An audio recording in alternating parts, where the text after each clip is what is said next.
Thank you, sir. Thank you so much. Next, we have come to the most important occasion of this event, Chief Guest Address. May I now humbly request Mr. Sarangarajan, Vice President, Hyundai India Motors Limited, to give the valedictory address. Sir, the dais is all yours.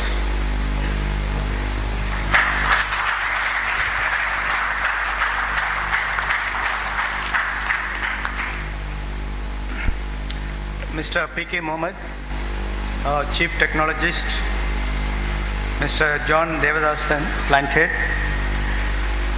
my dear friends from Apollo Tyres and Sundar from my company, உங்கள் அனைவருக்கும் மாலை வணக்கம்.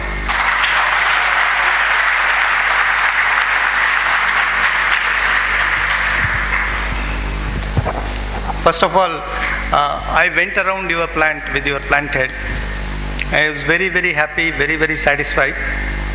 Not because the plant is very neatly maintained, not because you have the best machines in the world. I was very happy because all the people working here are highly motivated and self-disciplined.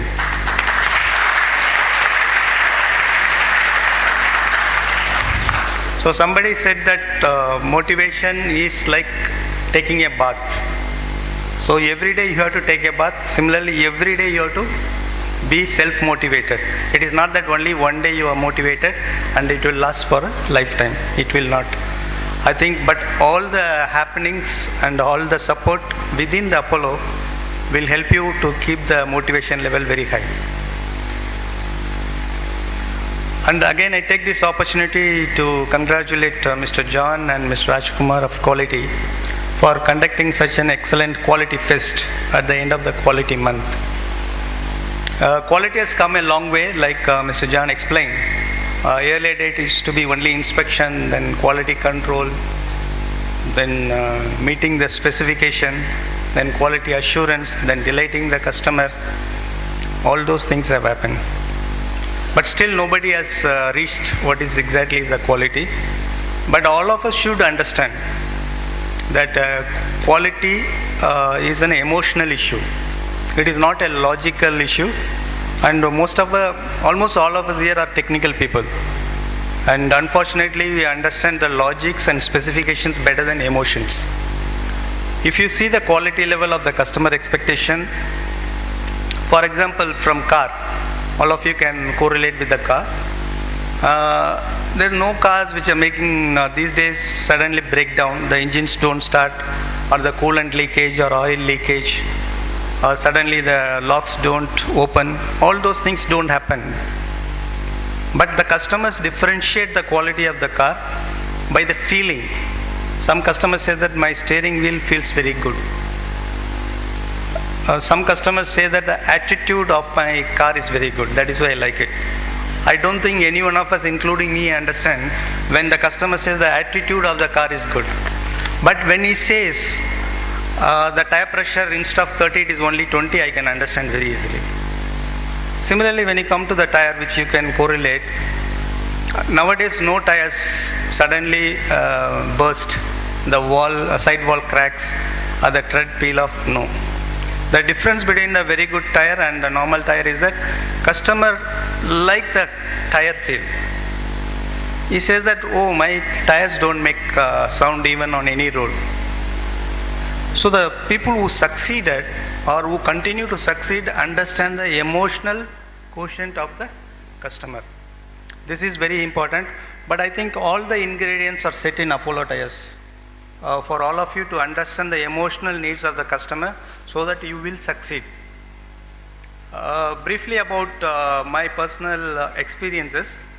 I joined Maruti, like Mr. John explained, in 1983.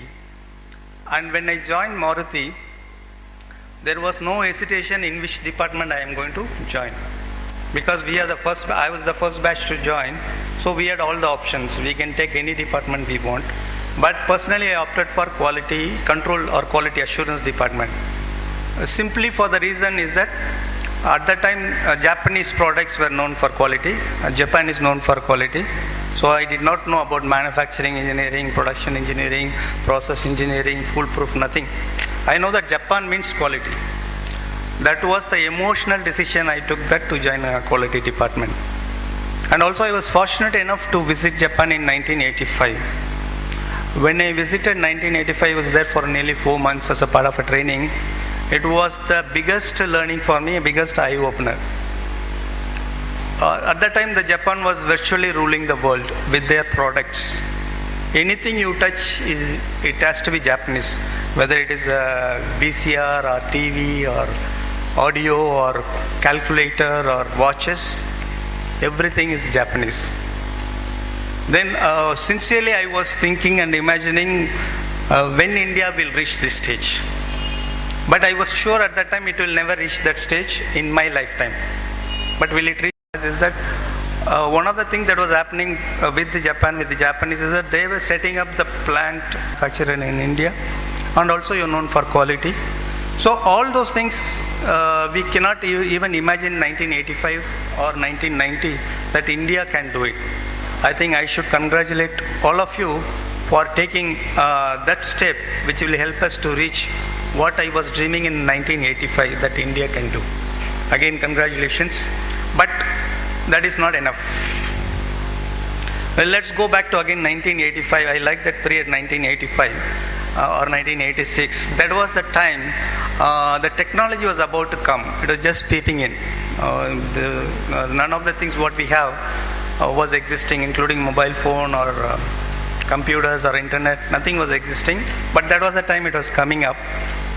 Well, 1985, if any of you can recollect 1985-86 around that time, which company was considered the most innovative company at that time? If you ask now, everybody will say Apple. Apple is the most innovative company now, right? But I'm talking about 1985, 1986. Of course, there was IBM, the biggest computer machines maker. Then, of course, there was Sony, the biggest electronics manufacturer at the time. Then there was Xerox, the biggest copier. Then Kodak, the biggest filmmaker. All those guys were there. Microsoft was just around.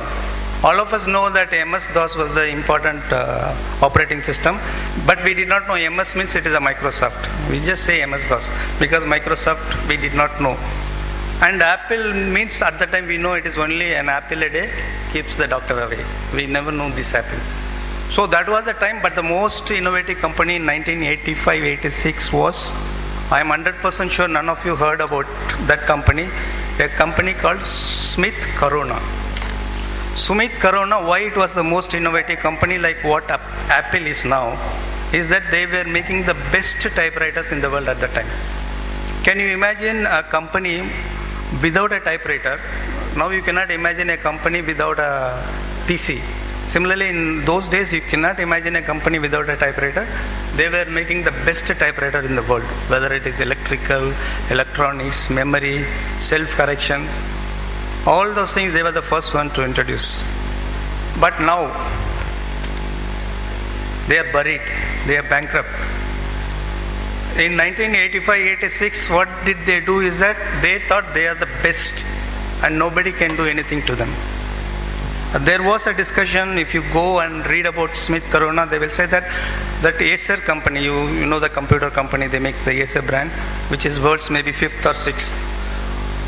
They wanted a tie-up with Smith Corona because Smith Corona was big, these guys were just coming up, they said no. We are such a big guy, you are a small guy, we will not collaborate with you.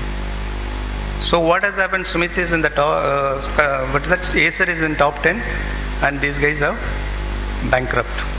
Why I am telling you is that the big is a very relative term, the strong is a very relative term, top 10 is a very relative term. If you do not do anything, you means all of us, as an individual, as a company, we will be nowhere. We need a continuous improvement, continuous innovation. We should be paranoid about learning. The only way to survive is that you have to learn a skill every day. If you see, again, all of you can correlate. Maybe most of you cannot correlate with the Smith Corona.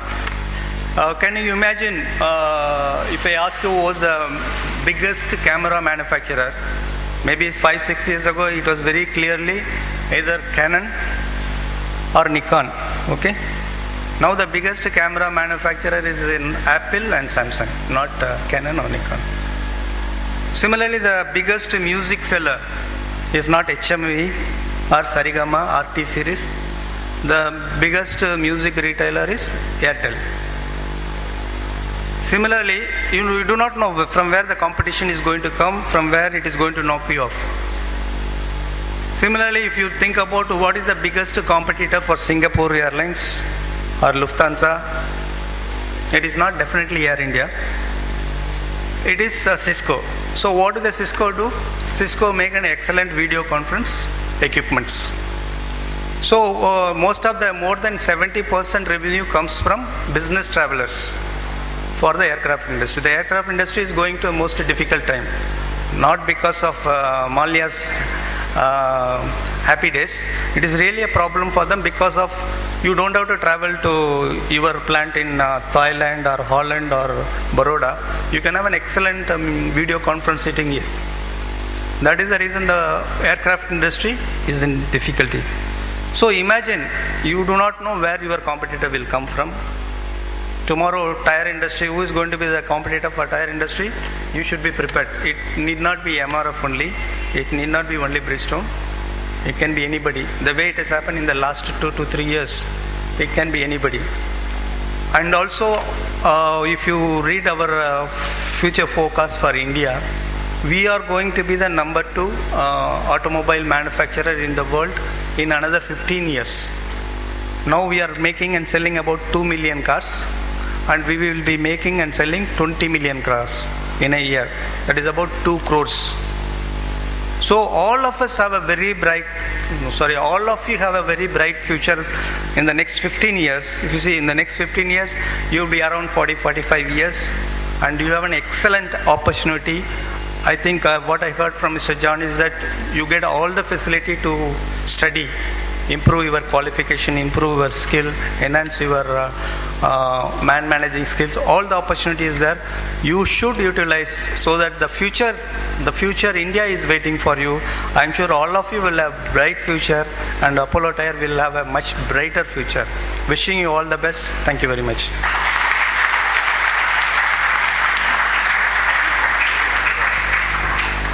Thank you, sir. Thank you for a wonderful speech. As a token of love and gratitude, may I now request PKM sir to present a small memento to our chief guest.